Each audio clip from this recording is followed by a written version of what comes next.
آج میں ایک اور بات کہنی چاہتا ہوں کہ جو میں نے کبھی نہیں کہی. ایسا کبھی کبھی میں جماعتوں کے اندر ایسی کبھی کبھی باتیں کہہ دیتا ہوں، اس لیے میری زندگی کے بعد لوگ شاید یاد کریں گے.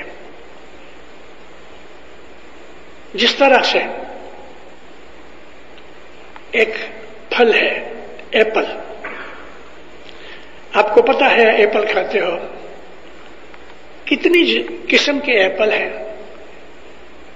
ایپل کی ساری دنیا کے اندر کہتے ہیں کہ 50 سے 60 الگ الگ اس کی اسپیشیز ہیں، کوالٹیز ہیں. لال ہے، پیلا ہے، چکھنے میں الگ ہے، اس کی کوالٹیز میں فرق ہے. آم کے اندر بھی بہت سی کوالٹیز ہیں. تو میں آپ کو شارٹ میں کہہ دوں کہ خدا تعالی نے جتنی بھی چیزیں بنائی ہیں، ساری کریشن کے اندر اس نے ایک چیز ایک ہی نہیں بنائی، اس کی بہت سی قسمیں بنائی ہیں. جانوروں میں بھی ایسا ہے، انسانوں میں بھی ہے. میں بہت زیادہ کھینچنا نہیں چاہتا اس بات کو سمجھانے کے لیے. آپ سمجھتے ہیں کہ ویرائٹیز بے حساب ہیں خدا کی خدائی کے اندر، اور ہر چیز میں ویرائٹی ہے، جانوروں میں بھی، انسانوں میں بھی، اور فروٹ اور ویجیٹیبل میں بھی. تو انسانوں کی جو کوالٹیز ہیں میں اس کے اوپر بیان کرنا چاہتا ہوں. دنیا کو بنے ہوئے 1 ٹریلین ایئرز ہوئے ہیں. ہم اس کا حساب نہیں کر سکتے، اور میں اس حساب میں ارتھمیٹک میں جانا نہیں چاہتا. کروڑوں سال ہو گئے، بلینز آف بلینز ہو گئے. 1000 بلین ہوئے تو 1 ٹریلین ہوتا ہے. تو اتنی جونی پرانی خدا تعالیٰ کی یہ جو بنائی ہوئی دنیا ہے، ارتھ ہے، اس کے اوپر جو روحانیاں اور جیو رہتے ہیں، ان میں ہم لوگ ہیں. تو انسانوں کے اندر بھی خدا نے بہت سی شریرک طور پہ بھی بہت ویرائٹیز ہیں. کالے رنگ کے لوگ ہیں، سفید رنگ کے لوگ ہیں، پنک کلر کے لوگ ہیں، یلو کلر کے لوگ ہیں، کافی کلر کے لوگ ہیں. جدے جدے لوگ بنایا خدا نے. ایسا ہی جیو کی بات ہے. ہمارے جیو سب کے سب سرکھے نہیں. ہمارے جیو کے اندر بھی، جیووں کے اندر ویرائٹیز ہیں. کچھ ایسے جیو ہوتے ہیں کہ ان کو 100 برس کی عبادت چاہیے اوپر جانے کے لیے. کچھ ایسے جیو ہیں کہ ان کو 50 برس کی عبادت چاہیے. کچھ ایسے جیو ہیں کہ 10 برس میں پہنچ جاتے ہیں. کچھ ایسے جیو ہیں کہ 1 برس میں پہنچ جاتے ہیں. تو یہ جیووں کی کوالٹیز ہیں. ان جیووں کی کوالٹیز کو ہر آدمی اگر یہ چیز سمجھ سکے کہ میں کون ہوں، میرا درجہ کیا ہے، میری کوالٹی کیا ہے، تو اس کو یہ سمجھنے کے لیے ٹائم چاہیے، لرننگ چاہیے. یہ چیز بیت الخیال میں کام آتی ہے. اگر مجھے معلوم ہو جائے کہ میرے پاس 1st کلاس کی ٹکٹ ہے کہ 3rd کلاس کی ہے کہ 4th کلاس کی ہے، تو میں اس رستے سے، اس جگہ سے داخل ہوں کہ یہاں انٹرنس ہے 1st کلاس کے، یہاں 3rd کلاس کے، تو میری پاس کون سی ٹکٹ ہے، یعنی میرے جیو کی کیا کوالٹی ہے، کیا درجہ ہے. یہ کیسے سمجھ پڑے؟ یہ سمجھنے کے لیے آپ اپنے اندر جاؤ اور ایک کاغذ لے کے، پہلے اندر جاؤ خیال سے، کاغذ لے کے اب خیال کرو، اپنی بدیاں برائیاں نوٹ کرو. میں آپ کو طریقہ بیان کر رہا ہوں کہ میرے جیو کا درجہ یا میرے جیو کی ویرائٹیز کیا ہے، میں وہ بتانے کے لیے طریقہ بتاتا ہوں. اپنی برائیوں کی لسٹ بناؤ. خود آپ کو اس وقت پتہ لگ جائے گا، لیکن ایک ہی سٹنگ میں شاید یہ نہ بھی بن سکے، کیونکہ بعض برائیاں ہمارے اندر ایسی ہیں کہ جس کو ہم نہیں مانتے کہ میں نے برائی کی ہے. یہ ایک ڈیٹرنٹ چیز ہے، یعنی مطلب یہ ہے کہ یہ اچھی چیز نہیں ہے. اس کے لیے سرخیریت اچھائی ہے، پیور سنسیئرٹی سے اپنی لسٹ بنانی چاہیے. اور یہ لسٹ جب بن جائے تو کچھ دنوں تک روز اس کو پڑھو. اس میں بہت سی چیزیں ایسی ہوں گی کہ ہم کو اس پہ شرم آئے گی. پھر 8-15 دن کے بعد اپنی نیکیاں جو ہیں، اچھائیاں ہیں، اس کی ایک لسٹ بناؤ. ہے ہمارے دل میں سب کچھ ریکارڈ ہے، لیکن میں ایک طریقہ بتا رہا ہوں کہ جس میں سے تھوڑا بہت ہم کو پتا چل جائے گا کہ میری بدیاں برائیاں 50% ہے، 60% ہے، 100% ہے، جو کہ 100% بدیاں برائیاں کسی میں نہیں، اچھائیاں بھی ہیں. اب اگر ہمارا جیو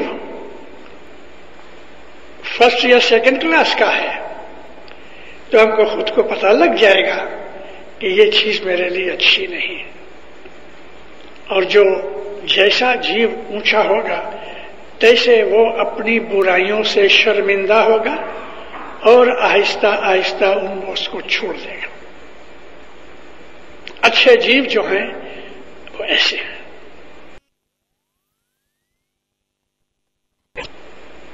اچھے جیو ہیں وہ خدائی صفت والے ہیں. ہری گن سنت سدا سر مورے. ہری کے گن والا حضرت امام کے اندر جو خصلتیں ہیں، اس کی جو عادتیں ہیں، اس کے جو اندر گن ہیں، وہ گن میرے میں کتنے ہیں اس کے اوپر سے آدھار ہے. کیا میں دیا کرتا ہوں، کسی پہ رحم کرتا ہوں، کسی کی مدد کرتا ہوں؟ کسی نے میرا برا کیا تو میں امیجیٹلی غصے ہو کے دوڑ پھوڑ کر دیتا ہوں. یہ سب چیزیں خود ہمارے اندر جو مولا نے کانشیسنس رکھی ہے اس سے ہمیں یہ پتہ لگے گا. پھر اس سے زیادہ پتہ لگے گا ہم کو صبح کی عبادت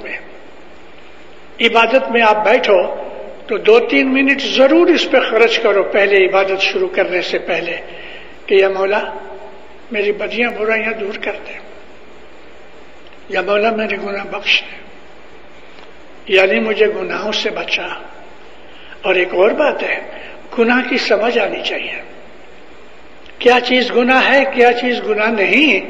تو گناہ کی سمجھ بہت ضروری ہے عبادت والے کے لیے. ہمیں گناہ کی سمجھ آنی چاہیے. نہیں، یہ چیز بری ہے، مومن اس سے دور رہتا ہے. جیو کی کوالٹی کے حساب سے ہماری منزل اور ہمارا سفر طے ہوتا ہے. میں نے ابھی آپ کو عرض کی کہ کسی کو 1 برس لگتا ہے، کسی کو 150 برس لگتے ہیں، کسی کو ساری زندگی نکل جاتی ہے، کچھ بھی خبر نہیں ہوتی، 2-3 زندگیاں نکل جاتی ہیں. لیکن جیسے جیسے ہمارا جیو اوپر چڑھتا رہے گا، ایک ہی جیون کے اندر، ایک ہی لائف کے اندر یہ سب کچھ حاصل کر لینا پاسبل نہیں ہے، سوا کہ ان کے لیے کہ جو پہلے سے اعلیٰ درجے کے جیو ہوتے ہیں. وزیر ریمو گوادر والا، اس کا ذکر مولانا بیت الخیال کی فرمانوں میں کیا ہے سلطان محمد شاہ داتار نے. وزیر ریمو گوادر میں رہتے تھے اور وہ پیر سبزلی کے استاد تھے. سبزلی مشنری جب ہی جوان تھے، 18-20 برس کی عمر میں رستہ چوک گئے، اور اس کی ماں تھی میگ بائی. چھوٹی عمر میں باپ گزر گئے تھے، رمضان علی نام تھا ان کا. میگ بائی ماں نے بہت ہاتھ پاؤں پکڑ کے مولا سے دعا کی، اور مولا نے پھر سبزلی کو کہا کہ تم گوادر جاؤ اور ریمو مکھی کی نوکری کرو. سبزلی گوادر گئے اور ریمو مکھی کی نوکری کی. ریمو مکھی کہتا ہے تم میرے دوست کے بیٹے ہو، میرے گھر پہ رہنا پڑے گا، میرے ساتھ کھانا پڑے گا، میرے ساتھ روز جماعت خانے جانا پڑے گا، اور پگار دینے سے پہلے میں 10 ون کاٹ لوں گا. یہ سب شرطیں منظور ہیں تو میری نوکری کرو. اس نے کہا منظور ہے. اس نے سبزلی کو وہ بنا دیا کہ جو دیکھو آج ہم اس کو پیر کہتے ہیں، پیر سبزلی. سلطان محمد شاہ نے اس کو پیر کا درجہ دیا. اب جوانی کے اندر راستہ چوک گیا، بد لوگوں کے ساتھ رہا، سب طرح کے دھندے کیے، لیکن اونچی کلاس کا جیو پہلے سے تھا. کچھ گناہ کی وجہ سے نیچ کام میں پڑ گیا، لیکن اونچی کلاس کا ہونے کی وجہ سے جیو کے اندر جو ابھیلاشا تھی نا وہ موجود تھی. مولا نے جو اس کو پکڑ کے کان سے رستے پہ لگا دیا اور اس فرشتے کی دوستی مل گئی ریمو مکھی کی. ریمو مکھی کیسا؟ اس کا جیو کی بات کروں تو مولانا سلطان محمد شاہ فرماتے ہیں ریمو مکھی گزر گیا، 10,000 جیووں کو تار گیا. کیسا آدمی ہونا چاہیے؟ اس قسم کے جو لوگ ہیں کہ جو لوگوں کو تارتے رہتے ہیں، لوگوں کو رستے پہ لگاتے رہتے ہیں، نیکیاں کرتے ہیں، نیکی سکھاتے ہیں، یہ اعلیٰ قسم کے جیو ہوتے ہیں. کبھی کبھی دنیا میں آ کے ادھر ادھر پھسل جاتے ہیں. جیسے کہ اللہ تعالیٰ نے قرآن شریف میں ہاروت اور ماروت 2 فرشتے تھے، ان کے ساتھ کیا ہوا وہ جاننا ضروری ہے. فرشتے اکٹھے ہوئے، اے خدایا اس پتلے کے اوپر یعنی آدم کے اوپر تیری اتنی مہربانیاں کہ ہم کو بھی وہ چیزیں نصیب نہیں ہوتی کہ جو تو نے انسان جات کو دی ہیں. اللہ تعالیٰ نے فرمایا دیکھو تمہارے سامنے شیطان نہیں ہے، اس کے سامنے شیطان ہے، اس کو بدیوں برائیوں اور شیطان سے لڑنا پڑتا ہے، اس لیے میں ان کو زیادہ بخشش دیتا ہوں. تو ہاروت و ماروت 2 فرشتے تھے، وہ کہنے لگے اے خدایا تو ہم کو انسان بنا، ہم جا کے خود دیکھ کے آئیں. اچھا، خدا تعالیٰ نے ان کے اندر جو انسانی صفتیں تھیں وہ ڈال دی اور ان کو نیچے بھیجا. انسانی روپ میں آئے. فرشتے نوری ہیں، آنکھ سے نظر نہیں آتے، لیکن یہ ایک تماشا کرنے کے لیے، کہانی کرنے کے لیے، ایگزامپل کے لیے کچھ بھی کہو تو ہاروت و ماروت 2 فرشتے نیچے اترے. اب وہ انسانی لباس میں ہیں مگر اصل تو فرشتوں کی ہے ہی ہے نا. تو انسان کے اندر جو عادتیں اور انسان کی جو خامیاں کمزوریاں ہیں وہ سب ان کے اندر خدا نے ڈال دی. جب نیچے زمین پہ آئے تو بیبیلونیا میں اترے جو عراق میں ہے. اس زمانے کی ہزاروں سال کی بات ہے یہ. تو بیبیلونیا میں اترے،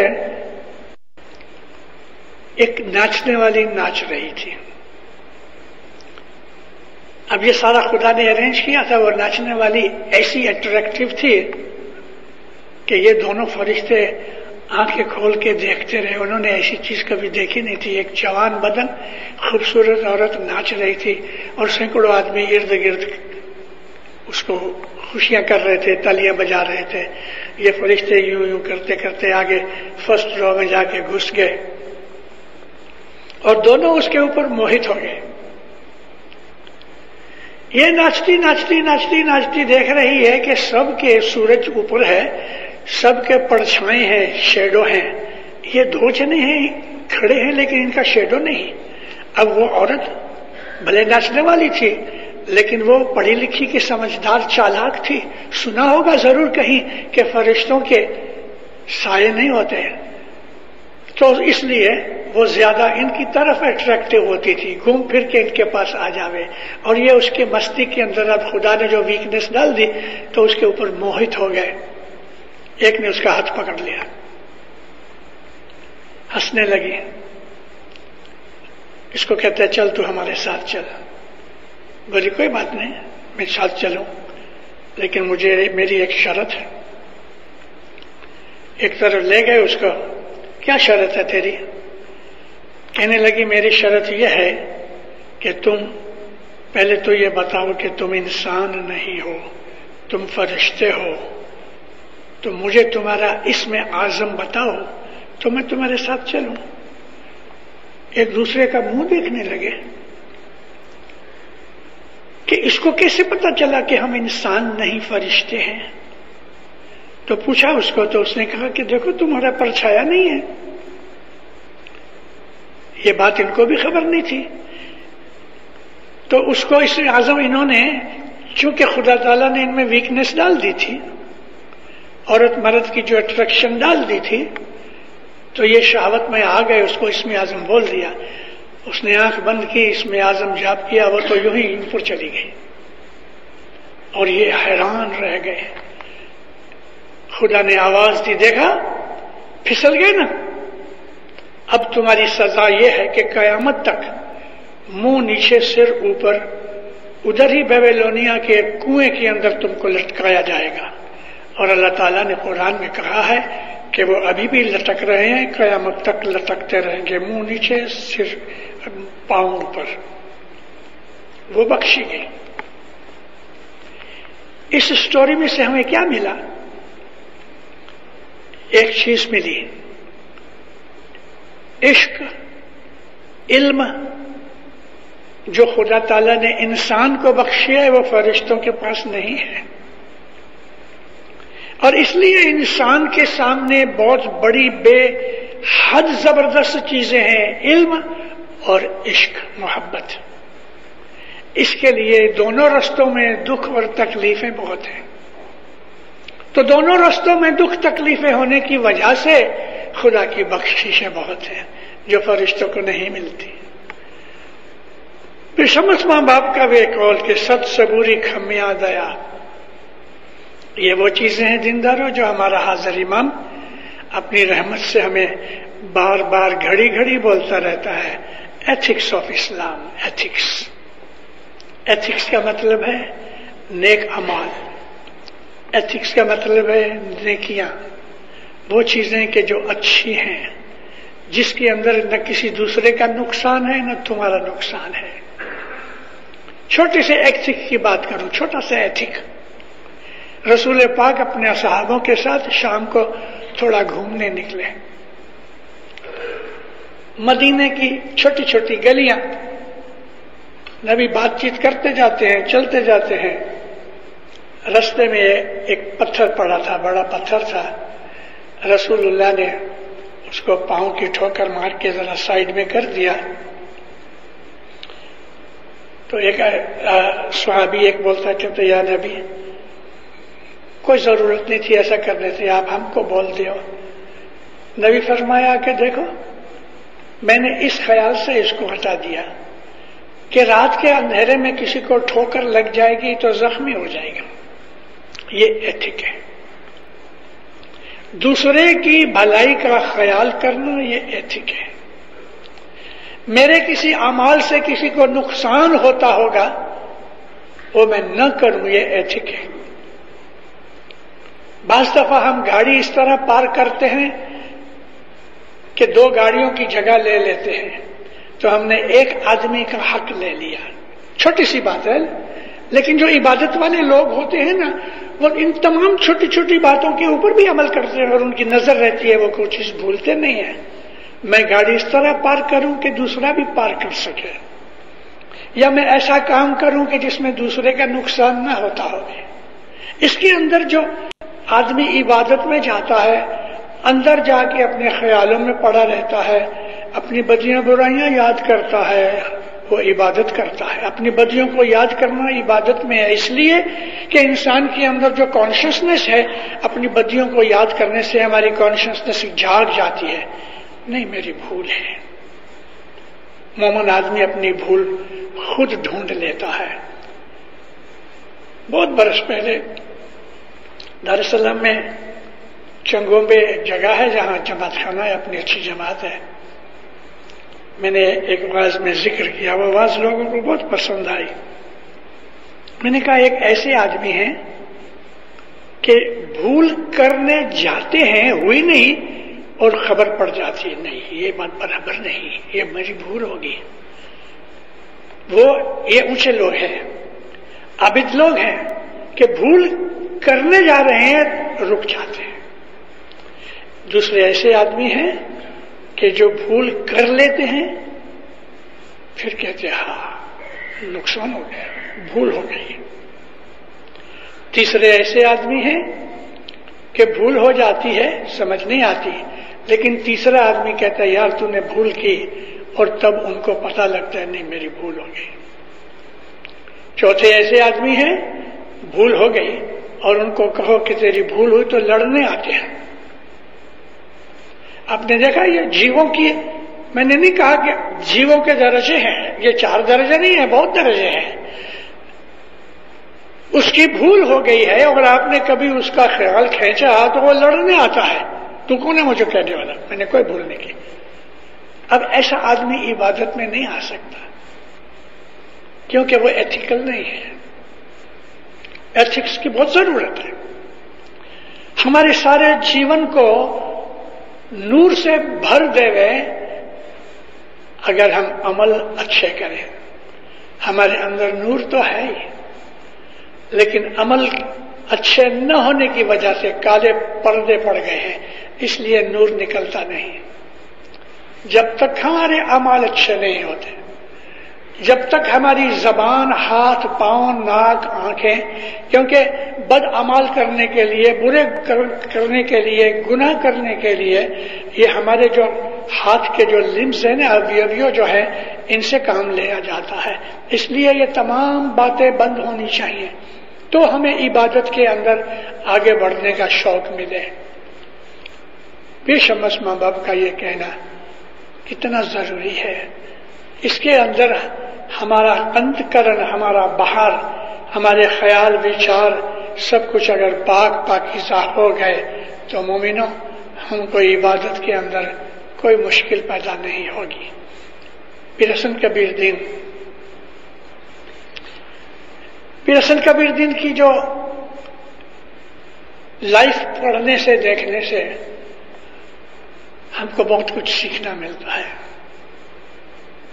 پیر حسن کبیر دین 500 پارٹ کی یہ جو وینتی ہے اننت اکھاڑا, اس میں یہ محبت کی اور ایتھک کی بہت سی باتیں کی ہیں. تو مومنوں ہمارا جو مذہب ہے یہ فرشتوں کا مذہب ہے, یہ پیروں کا مذہب ہے, یہ رشی منیوں کا مذہب ہے, لیکن ہم نے 4 جگ مار کھائی. ہم وہ جیو ہیں کہ ہم نے 4 جگ مار کھائی, ستجگ, تریتا, دوپر اور اب یہ کل جگ. کل جگ بیٹھا 7000 برس ہوئے,